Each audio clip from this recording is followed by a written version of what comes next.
Assalamualaikum dan salam sejahtera anak-anak tingkatan 1. Kali ini kita bertemu lagi dalam sesi Matematik tingkatan 1 KSSM bagi bab yang ketiga iaitu kuasa 2, punca kuasa 2, kuasa 3 dan punca kuasa 3 bersama Cikgu Hanim. Untuk sesi hari ini, kita dalam subtopik 3.2 kuasa 3 dan punca kuasa 3 dengan satu standard pembelajaran iaitu 3.29 menjalankan pengiraan melibatkan penambahan, penolakan, pendaraban, pembahagian dan gabungan operasi tersebut ke atas kuasa 2, punca kuasa 2, kuasa 3 dan punca kuasa 3 di mana ia merupakan subtopik yang terakhir untuk bab 3. Pengiraan melibatkan gabungan operasi ke atas kuasa 2, punca kuasa 2, kuasa 3 dan punca kuasa 3, kita ada beberapa langkah yang perlu kita ikuti. Langkah yang pertama ialah kita perlu cari nilai kuasa 2, punca kuasa 2, kuasa 3 dan punca kuasa 3. Langkah yang kedua ialah kita selesaikan operasi yang di dalam tanda kurungan. Langkah yang ketiga di mana kita akan menyelesaikan operasi darab dan juga bahagi dari kiri ke kanan.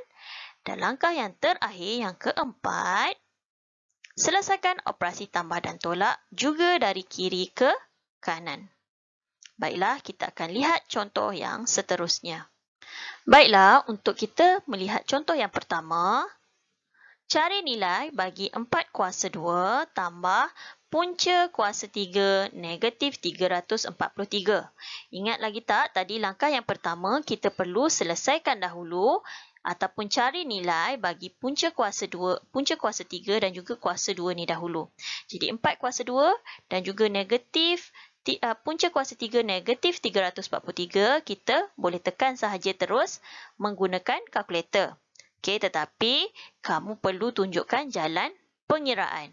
Okey, jadi macam mana kita nak buat 4 kuasa 2, kita terus tulis sahaja 16 tambah punca kuasa 3 bagi 343 ini adalah negatif 7. Okey, 16 hasil daripada 4 kuasa 2 dan negatif 7 adalah daripada punca kuasa 3 negatif 343. Kemudian kita permudahkan 16 tambah bertemu negatif tolak 7, maka 16 tolak 7 kita akan dapat nilainya 9. Begitu. Okey, kita lihat contoh yang kedua. Cari nilai punca kuasa 2 121 tolak 3 kuasa 3. Sama juga seperti langkah yang tadi, kita perlu cari dahulu nilai bagi setiap punca kuasa 2 dan juga kuasa 3. Jadi punca kuasa 2 121 adalah 11 tolak 3 kuasa 3 ialah 27. Maka 11 tolak 27 kita akan dapat negatif 16. Selesai. Okey, begitu. Baiklah, untuk contoh yang kedua, cari nilai bagi punca kuasa 3 125 tambah punca kuasa 2 18 darab punca kuasa 2 bagi 8. Jadi kalau kita lihat di sini, punca kuasa 2 bagi 18 dan juga punca kuasa 2 bagi 8, kita tidak ada nilai dia. Okey, yang tepat, kita biasanya akan dapat perpuluhan. Jadi bagaimana cara dia? Kita akan gabungkan dia. Okey, gabungkan dia. Yang ni, punca kuasa 3 bagi 125, kita dah boleh dapat nilainya iaitu 5. Tekan kalkulator terus dapat.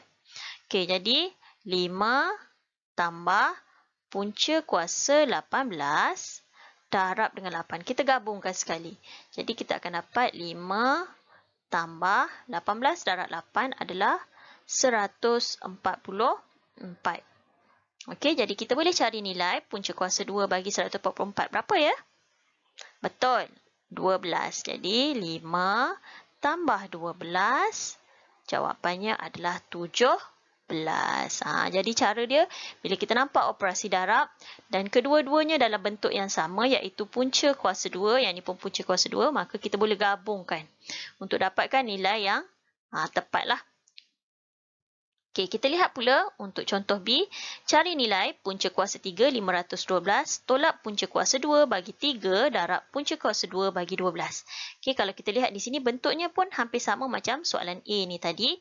Jadi 3 punca kuasa 2 bagi 3 boleh darab dengan 12. Okey, untuk punca kuasa 3 512, berapa nilai dia ni? Betul, kita akan dapat 8. Jadi 8 tolak punca kuasa 3 darab dengan 12.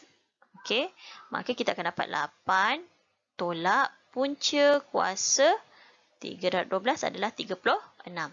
Jadi punca kuasa 2 bagi 36 adalah 6. Jadi 8 ni tulis balik, 8 tolak 6. Maka jawapan akhirnya adalah 2. Gitu. Untuk contoh yang ketiga, cari nilai bagi 2 kuasa 3 tambah punca kuasa 2 9 per 25.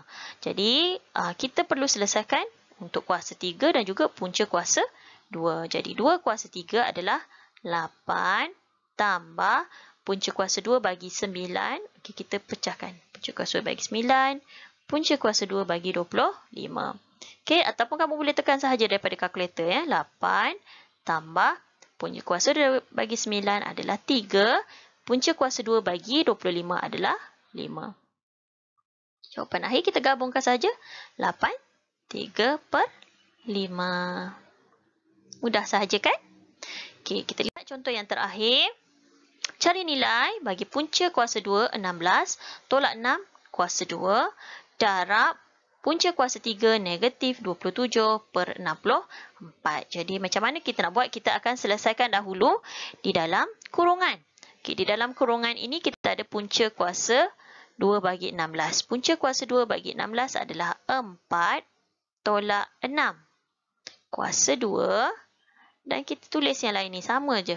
Punca kuasa 3 bagi negatif 27 adalah negatif 3 per 4. Okey, sekarang ni yang tinggal hanya di sini sahaja kuasa 2, iaitu pada 4 tolak 6 kuasa 2. Kita boleh selesaikan dahulu. Okey, 4 tolak 6, kita akan dapat negatif 2 kuasa 2 darab negatif 3 per 4. Jadi negatif 2 darab dengan 2, kita akan dapat 4 darab negatif 3 per 4. Dan kita boleh selesaikan 4, 1 dan 41, maka jawapan akhir adalah negatif 3. Begitulah cara bagaimana kita nak menyelesaikan gabungan operasi yang melibatkan kuasa 2, punca kuasa 2, kuasa 3 dan kuasa 3, punca kuasa 3. Jadi cikgu harap kamu faham dan jelas serta dapat menyelesaikan soalan yang telah cikgu sediakan. Sehingga kita bertemu lagi. Bye. Assalamualaikum.